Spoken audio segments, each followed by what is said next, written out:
ध्यान में बैठने के बाद ज्यादातर समय विचार ही आते हैं। मैं खुद को विचारों से अलग नहीं पाता हूँ। क्या ये स्वाभाविक है या मुझे उनसे अलग होने की कोशिश करनी चाहिए? देखिए, जब हम ध्यान में शुरुआती दिनों में आते हैं तो ये स्वाभाविक है कि हम ज़्यादा से ज़्यादा हमारे को विचार आते हैं, क्योंकि जब ध्यान हम लगाते हैं हमारी जो माइंड वेव्स होती हैं वो काम करना शुरू करती हैं।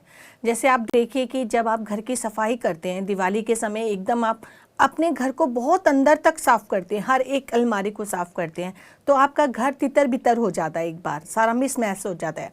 लेकिन फिर आप धीरे धीरे उसे मैनेज करते हैं, एक एक सामान को ठीक से रखते हैं, जो अनवांटेड सामान होता है उसे हम बाहर थ्रो करते हैं या किसी को दे देते हैं। उसी तरह से जब हम ध्यान में बैठते हैं तो पहला काम, जब विचारों के ऊपर एक बहुत अच्छी सी शक्ति अपना काम करना, एनर्जी काम करना शुरू करती है, तो वो इधर उधर भागते हैं, तो विचार बहुत ज़्यादा आते हैं।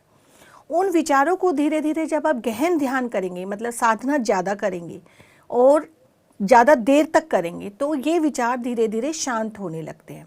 अगर फिर भी आपके शांत नहीं होते हैं ज़्यादा ध्यान करने से, तो आप अवेयरनेस में आके बार बार जागरूकता के साथ अपनी ब्रेथ के ऊपर फोकस कीजिए। मान लीजिए आप ध्यान कर रहे हैं और ध्यान करते करते सडनली आपका एक विचार आया, विचार में आप गहरे जाते जा रहे हैं, लेकिन उसमें जाते जाते आपको वापस आना है, आपको अवेयरनेस में रहना है कि नहीं, मुझे उसमें नहीं जाना, और बाकी वापस अपनी ब्रेथ के ऊपर फोकस करना है।